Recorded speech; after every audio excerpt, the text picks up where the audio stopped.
So yan mga karibin natin, welcome back dito po sa ating munting channel Pinas News Review, kung saan re-reviewin po natin ang mga mahalagang balita dito sa Pilipinas.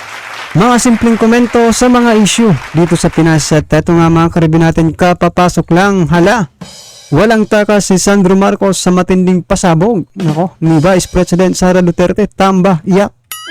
Yan po ang ating alamin mula po rito kay News PH. Nasa description po ang full video link ng balitang ito. Subscribe na po kayo kay News PH. At kung bago ka pa lang at di pa po nakapag-subscribe sa ating munting channel, please don't forget to subscribe at i-click na rin po ang bell notification para updated ka po sa lahat ng ina-uploads nating reaction video. At eto na nga, sama-sama at sabay-sabay po natin pakinggan, panoorin at bigyan ng reaksyon ang balitang ito. Eto na po. Gusto ko kumpletuhin nyo sa Sandro yung hindi ko alam kung may ibang slate si Sandro at may ibang slate si Tambi. Sana isa na lang, no? Kumpletuhin nyo yung 12 at ito lang po pakiusap ko sa lahat ng Duterte supporter. Panahon na po para tayo bumoto tayo. Huwag tayong bumoto nung yung mga isa-isa, no? Wholesale po natin kasi kinakailangan po natin ipakita sa 2025 election.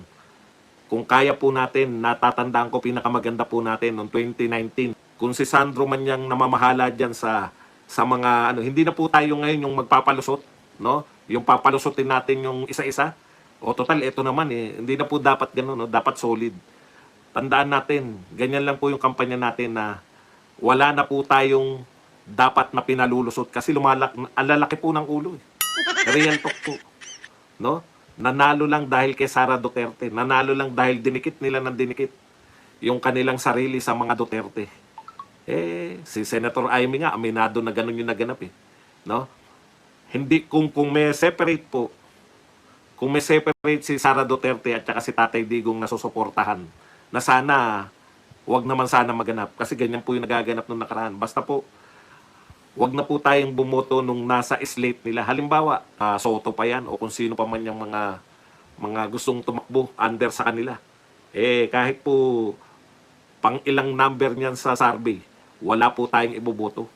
Isolid po natin na Duterte. O kaya, kung mamimili tayo sa pagitan, kasi makakalusot at makakalusot po yan pag hindi po tayo nagkumpleto ng slate natin. Pag may pinalusot po tayo dyan, ayan po, no? Isolid talaga natin, pakita talaga natin na hindi lang tayo hanggang tokens, hanggang social media lang, no? Pakita talaga natin sa boto. Kasi ibang uring tao tong mga to, no? Ipinanalo mo, nakisama ka, tapos wala pang ang 2 taon, di ba? Sa June pa sila magdadalawang taon, tablado na agad. So yan mga karibin natin, naiintindihan po natin yung damdamin, no, ni Sir Badong Aratiles. Kung bakit nasasabi niya po na talagang vote straight na lang po tayo, huwag na tayong bumoto sa iba, no? Kasi nga po dahil nga po dito sa nangyari, di ba? Sa unity, na kung saan wala ng unity. At saka advantage din po yan mga karibin natin kasi pag ganyan po ang nangyari na straight po talaga, advantage po sa pamunuan, di ba? Kasi hindi na po mahihirapan lahat ng sasabihin ng presidente, mali ang pindot ko lahat po ng sasabihin ng presidente masusunod po, di ba? Kaso nga wag lang natin isama si Tambi, di ba? Kasi alam naman natin na kahit anong sabihin ng pangulo, di ba? Ang ibig ko lang sabihin, wag nating isama yung mga katulad, di ba? Tambaluslos. Kasi di ba? Hindi po yan marunong makinig sa kanyang sa kanyang pinuno. Yung mga katulad ng ganyan, di ba? Kung mayroon man diyan sa darating na panahon, di ba? Na katulad din ni Tambi, wag na po natin iboto kasi sayang po, no? Sayang po yung pera ng taong bayan diyan vote straight, di ba? Wag nang magpatumpik-tumpik pa. Malayo pa naman Malayo pa pero pinaghahandaan na, di ba? Syempre, sila lang bang marunong maghanda? Buti nga yung kay BP Sara, yung paghahanda, handa talaga Hindi tulad ng paghahanda nila, paninira. trabaho ba? Trabaho. Kung VP Sara, trabaho muna. Pinapakita niya, nagtatrabaho talaga siya. No? Kakaiba yung sa kabila eh. Ha? Paninira para gumanda ang imahe. Nako, sinabi na po yan ni dating Pangulong Duterte or si Senator Bongo. Dati, di ba? Kung yung puti daw, initiman mo, mahirap nang paputihin. Ano bang ibig sabihin nun? Ngayon, kung, di ba, pag binato ka ng binato ng putik, di ba? Mahirap na yon kasi ipupukol sa utak ng Pilipino na ganun ka eh. Pero kakaiba po yung nangyari ngayon, di ba? Lahat po ng propaganda nila laban kay BP Sara nag-backfire sa kanilang lahat. Walang ni isang Pilipino ang naniniwala sa kanila. Bakit? Kasi may ebidensya eh, di ba? O yung sa CIF, anomalya. Wala namang anomalya kasi inulit na po ng COA. Ngayon naman, dinadawit na naman po itong sa budget hearing po ng Vice Presidente. Di ba? Kinakalkal po na naman nila yung confidential fund. Nako, tumigil naman po kayo. Grabe po pag nakatikim ng kapangyarihan. Napakatagal po nila na nawala sa limelight. Nakatikim lang po ng kaperasitong kapangyarihan. Nakalimutan na yung mga nagpanalo sa kanila. Kaya kinakailangan po natin yan sa 2025. Maganda po to na isang Marcos na po ang mag-o-organize ng kanilang slate. Wala po tayong iboboto dyan sa mga yan. I-straight po natin. Ganun na po ang labanan. Hindi na po pwede na popularity. Kahit popular si Pacquiao, pag hindi pumasok sa atin, kahit popular si Lacson o si Tito Soto, o kung sino man yung mga popular na ayaw sa atin, wag po na yung iboto. Pag hindi po sila candidate kay Pangulong Duterte o kay Sara Duterte, hindi po natin iboboto yan kahit gaano sila kapopular. Wala rin naman po silbi. Di ba? Hindi rin naman sila siyempre. Hindi rin naman makakatulong. At lagi silang pasok, yung tatlo na yan. Kahit po hindi pa sikat yung i-endorso ni Tatay Digong at ni Sara Duterte, dun po tayo. Wag po yung Tama. popular. Kung kahit gaano ka popular si Tito Soto, si Lacson, si Pacquiao, yung tatlo na yan, sigurado lahat ng survey pasok eh. Kung sila po ay hindi papailalim sa mga Duterte, wag nating iboto. Ganun lang kasimple para masolid natin. Kung ngayon pa lang, botohan pa lang, ayaw ng pailalim, paano yan? Di ba? Imagine niyo po yung sakit ng ulong mga senador yan. Pag nanalo yan na hindi nag-guest candidate kay Pangulong Duterte at doon po mailalim kay Sandro o kaya kay Tambi, iyari tayo balang araw doon. Tandaan nyo, pwedeng i-impeach si Sara Duterte, pwedeng umentra sila sa ICC. Gustong-gusto ko itong sinasabi na ni Sir Badong Aratiles kasi advance po mag-isip, di ba? Biruin mo, malayo pang yung eleksyon pero ngayon pinaghahandaan na, di ba? Tama rin naman kasi kung di ba? Kung marami pong hindi galing sa partido talaga, yung hindi talaga, di ba, hindi solid mga karbi natin. Magiging sakit lang po yan ng ulo. Kumbaga, yan po yung mga nabubulok na bunga sa isang basket po. Or itlog ba? Itlog yata kasi, di ba? Natawa ko dun sa pagpunta sa market nito ni Tambi, mga karbi natin na nagsuggest patuloy na kinilo na daw yung itlog. Nabalitaan nyo rin yun, di ba? Ibinagyan dito kasi ako naman talaga ang pag-iisip yan. Hindi na piraso kundi per kilo na daw. Kaya siguraduhin po natin ang atin pong mga kandidato. Okay?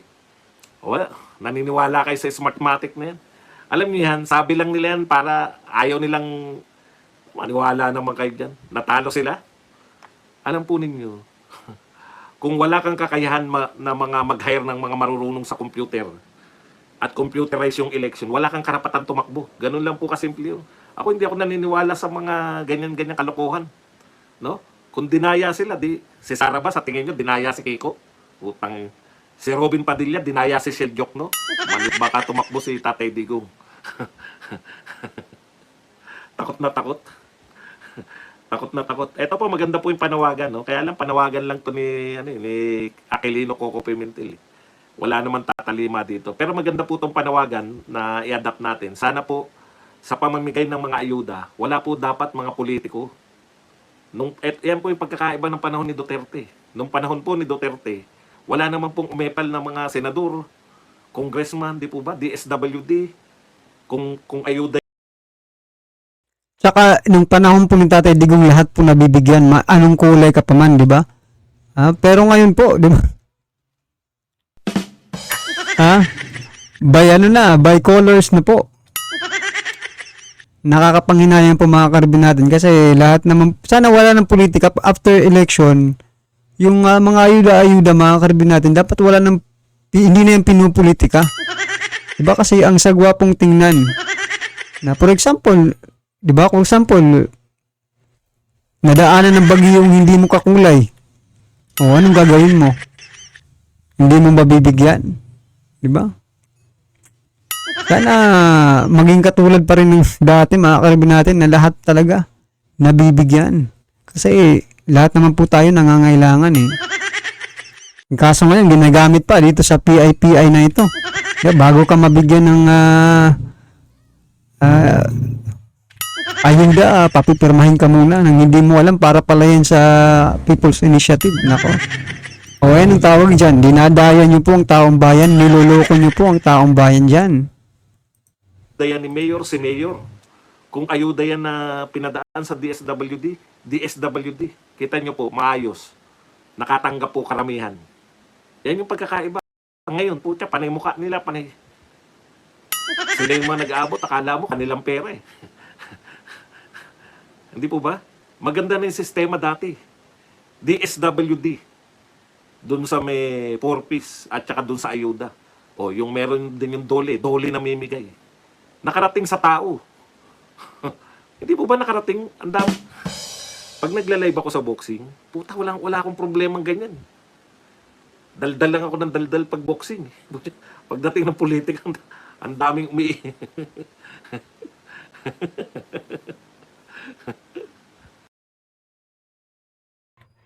So yan mga karibin natin na talagang papalapit na nga po ang eleksyon, no? Talagang dapat pong paghandaan, no? Tayo mismo mga taong bayan. Kung nakikita nyo po na nakakabuti po. Ako, pwede rin naman nating hindi i-straight, di ba? Kung nakikita mong tumutulong, may malasakit, bakit hindi? Bakit hindi po natin iboto, di ba? Pero mas maganda kung straight po natin kasi talagang solid po yan. Pero meron talagang kahit straight mo yan, kung meron talagang mga pasaway ng mga politiko, di ba? Wag na lang din, di ba? Importante dyan mga karibin natin, pinagkakatiwalaan nyo, no? Ng kinabukasan ng ating sambayanan, ng ating mga anak, magiging apo, di ba? Okay, malayo pa naman yan, pero okay lang yan, mga karabin natin. At least, nagre-remind po si Sir Badong Aratiles na talagang wag nang bumoto ng may dugong di ba? Wag na po. Kasi, di ba, baka tumaas patuloy yung pa yung bigas natin eh. Baka umabot ng 200. Ay, nako. Yan mga karabin natin, ano man po ang inyong reaksyon sa naging balitang ito. I-comment lang po sa baba para at least alam po ng ating mga kababayan ang inyo pong nararamdaman patungkol po dito, right? Kung bago ka pa lang at di pa po nakapag-subscribe sa ating munting channel, please don't forget to subscribe at i-click na rin po ang bell notification para updated ka po sa lahat ng ina-uploads nating reaction video. Yan mga karabin natin, huwag din pong kalimutan mag-subscribe kay News PH. Nasa description po ang full video link ng balitang ito. Subscribe na po kayo kay News PH. Maraming salamat po.